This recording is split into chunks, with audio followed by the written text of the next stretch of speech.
Hello everyone, this is Lakkoju. Welcome to the channel, the UPSC Mascot. In our Indian economy series, the topic of today's session is inclusive growth. Just look at the syllabus for the UPSC mains. Inclusive growth and issues arising from it is the major topic in the General Studies paper 3. Every year, UPSC is asking questions in various dimensions relating to inclusive growth. So, just look at a glance about some previous year questions. These are some previous year questions. In Mains 2019, it is argued that the strategy of inclusive growth is intended to meet the objectives of inclusiveness and sustainability together. Comment on this statement.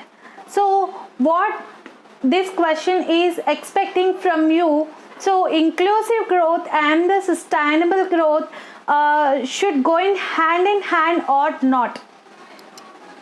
And in Mains 2017, what are the salient features of inclusive growth? Has India been experiencing such a growth process? Analyze and suggest measures for inclusive growth. So, in this question, we have to give an answer for about the features of inclusive growth and whether India is experiencing inclusive growth or not, and what are the recommendations you are going to give to achieve inclusive growth. And in Mains 2016, the question is about comment on the challenges for inclusive growth, which includes the careless and useless manpower in the Indian context. Suggest measures to be taken for facing these challenges. So, what are the challenges in achieving the inclusive growth in India?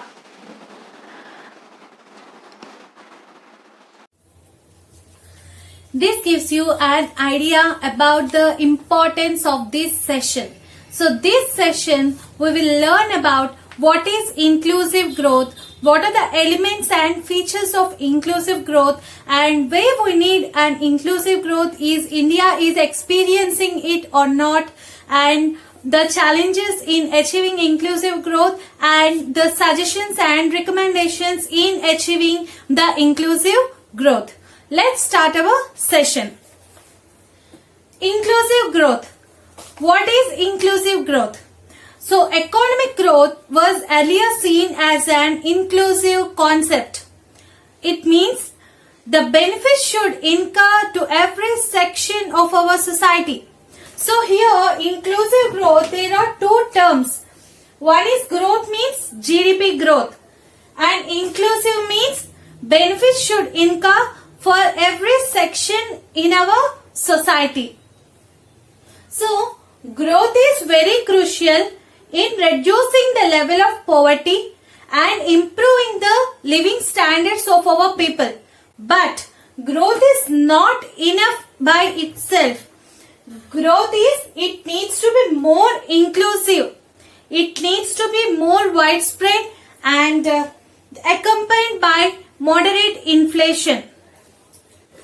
So, earlier there was an economist, his name is Deepak Das Gupta. He is an economist in World Bank. He says that India has two sides. On one side, India's top students at the best educational institutions are setting global standards, and on other side, most of the country's children leave government primary schools with few basic skills. And on one side, we are having the medical tourism from abroad, and on other side, most of our primary healthcare centers does not function well. On one side, Tata's and Mittal's acquiring the global companies, and on other side, villages are lacking minimum basic amenities. And on one side, the price of urban property is escalating, and on other side, the level of stunting and undernutrition amongst the poor is alarming in nature.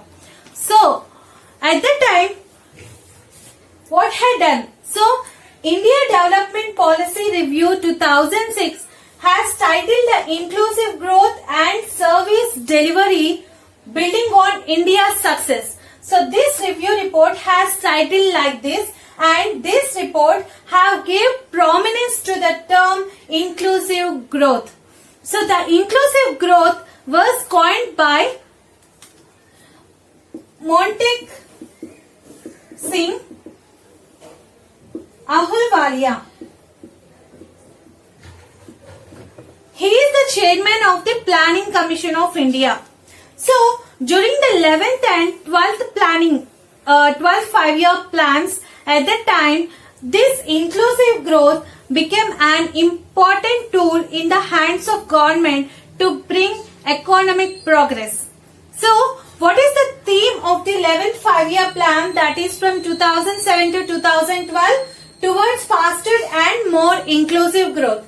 And the theme of 12th 5-year plan, that is 2012 to 2017, faster, sustainable and more inclusive growth. So, what is inclusive growth? It is a growth process which focuses to achieve faster growth.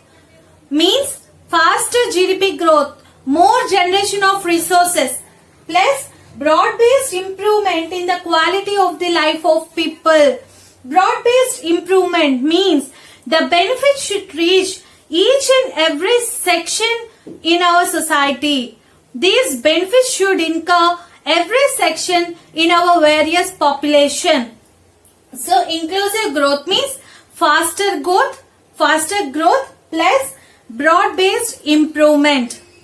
And next, in our economics, production, distribution, consumption, these three are distinct activities or distinct process.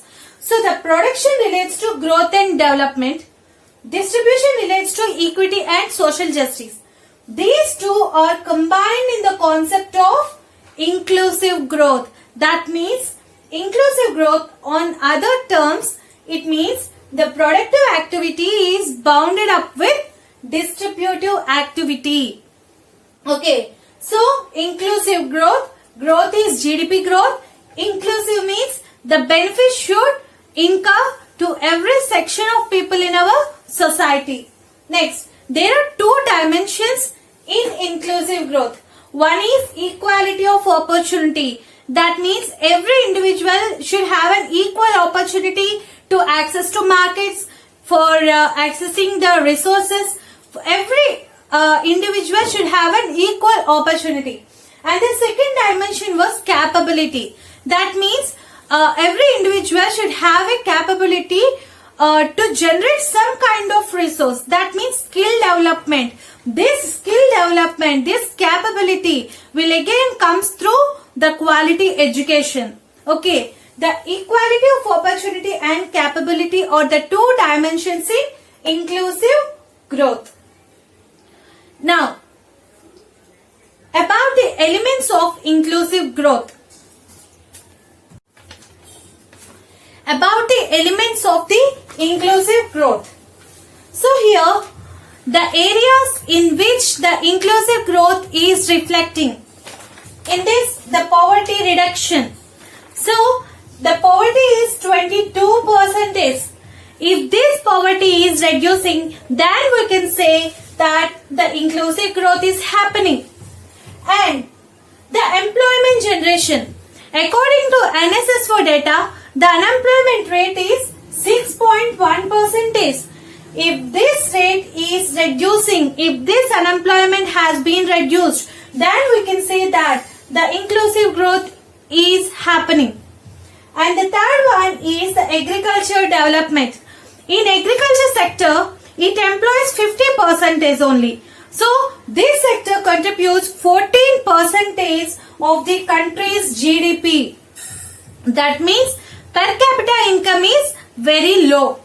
So, if there is a development in agriculture sector, then the inclusive growth is going to happen. And the next element is the social sector development. That means providing quality education, health, housing, sanitation, drinking water, etc. If there is a development in all these things, the social sector, then we can say that the inclusive growth is happening. And the next one is the equal distribution of income. Equal distribution, that means through equal wages, progressive taxation, and the welfare schemes, subsidies, equitable user charges, and so on. So equitable distribution of income is one of the element of inclusive growth.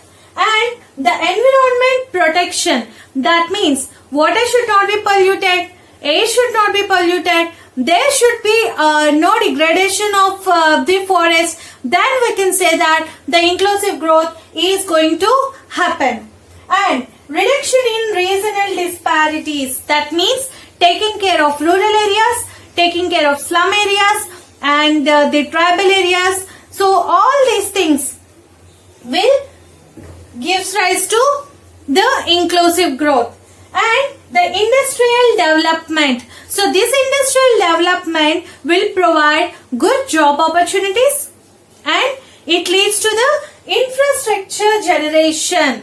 So poverty reduction, employment generation, agriculture development, social sector development, equal distribution of income, environment protection, reduction in regional disparities, and industrial development. These are the elements of inclusive growth. Okay. And next, what are the features of inclusive growth? Okay. So, by all these things, we can say that there are the two main ideas in inclusive growth. What are the two main ideas? Okay. Sorry. What are the two main ideas? One is the income growth plus equitable distribution.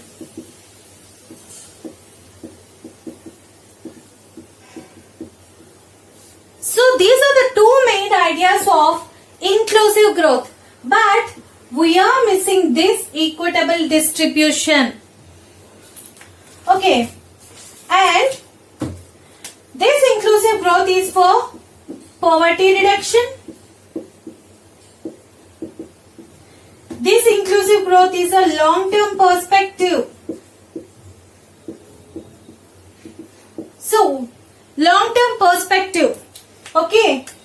And it should be concerned with sustained economic growth. So sustained economic growth means growth occurs at the cost of resources with nature which has endowed with economy. That means the growth that could be sustained not only for the present generations but also for many generations. That means up to the end of the human development for all. Okay. So the inclusive growth and sustainable growth should go by hand in hand. This growth should be sustained not only for present generations but also for the future generations as well and towards the end of the human development. Okay. And inclusive growth is a long-term perspective. Okay. So there should be no specific targets. Okay. So by reaching one target, the inclusive growth has happened. Nothing like that. So it is a long-term perspective. It is a sustained one. So it emphasizes the productive development, productive employment, which therefore rises the living standards of the poor and excluded groups. So inclusive growth, there are the four dimensions. So four things here. The two main ideas is income growth plus equitable distribution to all sections of the people in the society. And this inclusive growth is necessary for poverty reduction. It is a long-term perspective and it should be concerned with the sustainable economic growth. So, in the features of the inclusive growth, economic growth is a must. Okay, it focuses on both on faster growth plus broad-based improvement of the living standards of people. That means both pace and pattern of economic growth.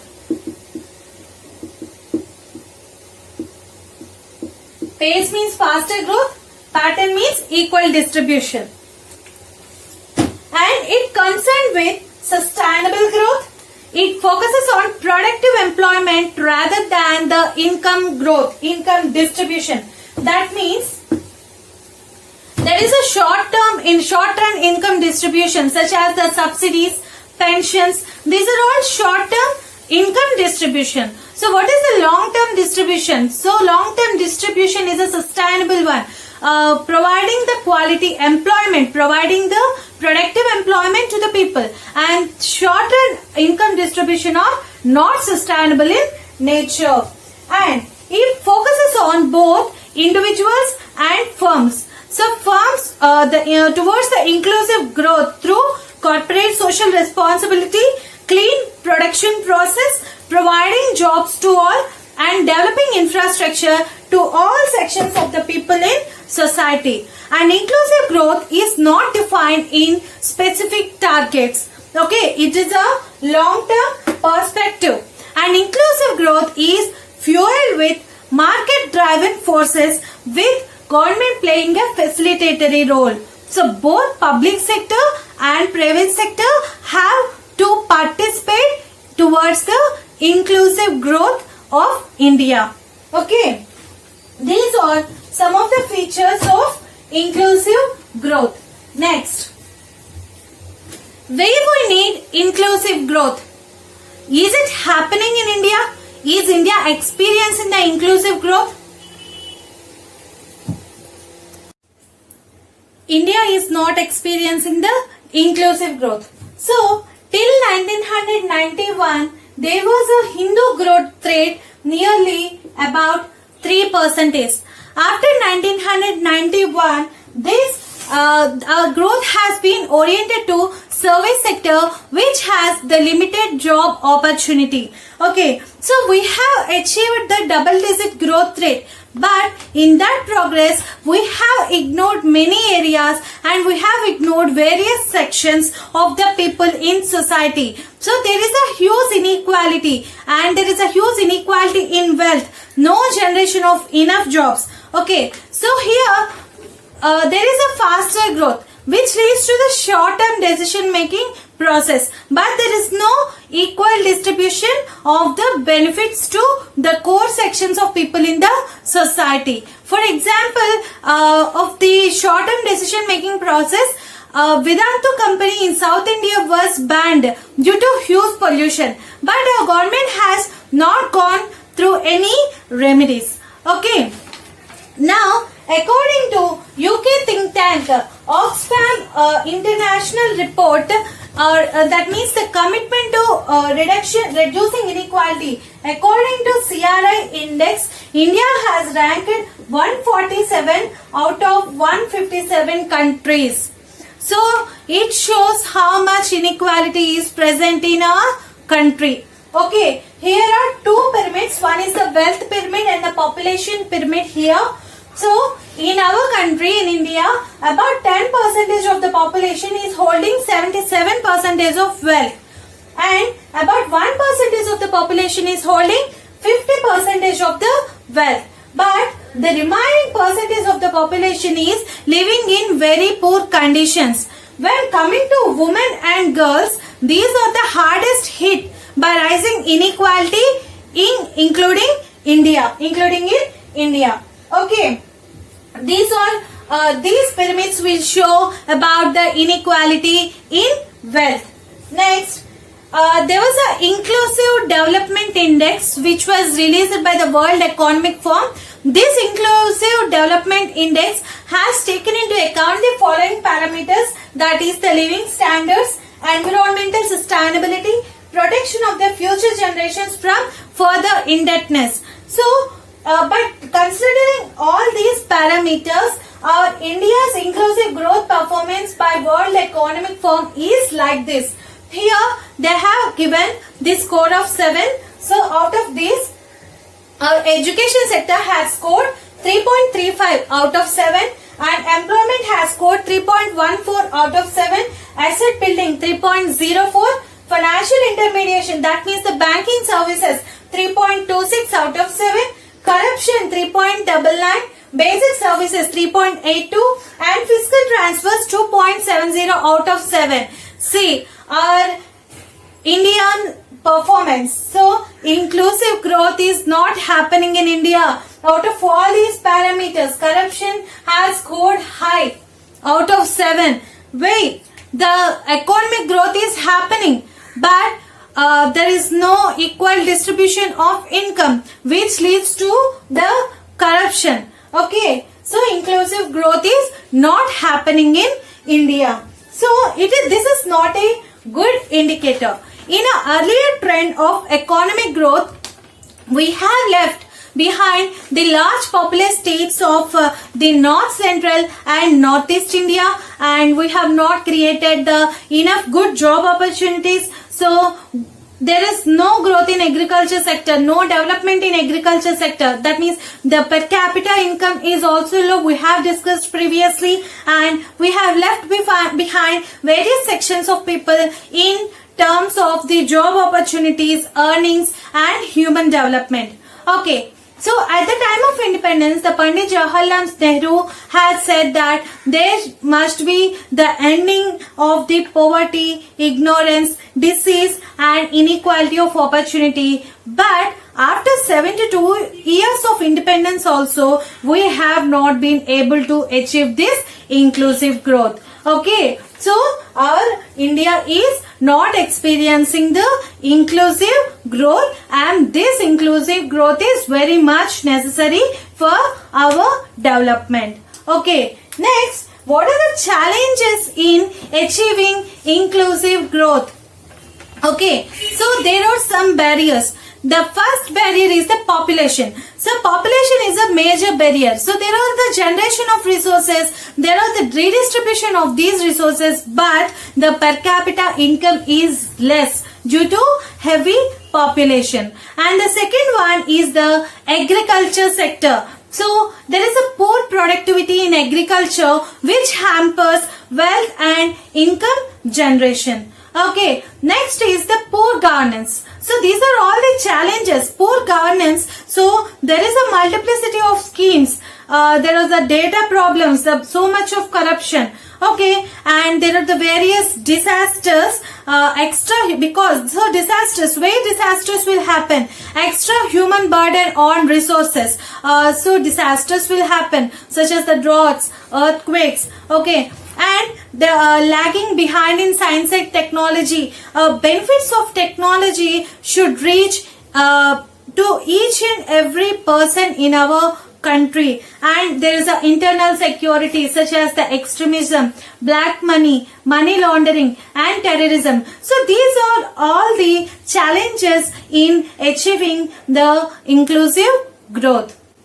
So challenges again we will discuss about the population, heavy population, agriculture sector, poor productivity, poor governance with multiplicity of schemes and various disasters, lagging behind in science and technology and internal security. Then what are the suggestions and measures, suggestions and recommendations or way out for achieving inclusive growth? So what are the suggestions or recommendations or way out for achieving the inclusive growth? Okay, so for this we have to keep in mind the two questions: how to generate the more resources, that means the faster growth, and how to redistribute the resources in a more productive way. So for faster growth we have to focus on the manufacturing sector. So remember, after 1991 the growth has been focused on service sector only, so which has the limited job opportunities. So for inclusive growth we have to focus on the manufacturing sector. So for this there are the Make in India campaign, there are the labor reforms, ease of doing business, and for the agriculture sector there are so many government initiatives have came into picture, so towards the development of the agriculture sector, and financial sector reforms. So this financial sector reforms is in crisis due to huge NPAs, but if these financial sector reforms is in good condition, it will be helpful for the good infrastructure investment. So for faster growth, we have to focus on the manufacturing sector, agriculture sector and financial sector reforms. Next, how to redistribute these resources in a more productive way, such as the free healthcare, education, pension, child benefits and other public services. So especially for women and the girls, those don't have the purchasing power. So because so many will think that one day the woman will go out from their family, so why to invest that much on girls. So many will think like that. So they can, if the government has provided these benefits, they can really get these services such as the education and health, which is a good thing for India. And next one is the resource allocation, and that resource allocation should be in the long run. Okay, next, providing the good employment, and there should be the capacity building through reskilling and upskilling and the agriculture development. If the agriculture is developed, poverty and the unemployment can be overcome to huge extent. So these are some recommendations. So we have to focus on manufacturing sector, agriculture sector and financial sector reforms. There should be providing the free healthcare, education, pension, child benefits and other public services, especially for the women and girls. There should be the resource allocation in the long run, providing employment, capacity building and agriculture development. So in this session, we have learned about what is inclusive growth, what are the elements and features of inclusive growth, need of inclusive growth, whether India is experiencing it or not, and various challenges in achieving the inclusive growth, and suggestions or recommendations in achieving inclusive growth. In the next session, we will learn about the recent government initiatives and the proposed schemes towards the inclusive growth. For more channel updates, please click on bell icon. For queries, post it in the comment section. If you like my video, please share and subscribe to my channel. Thank you. Have a nice day.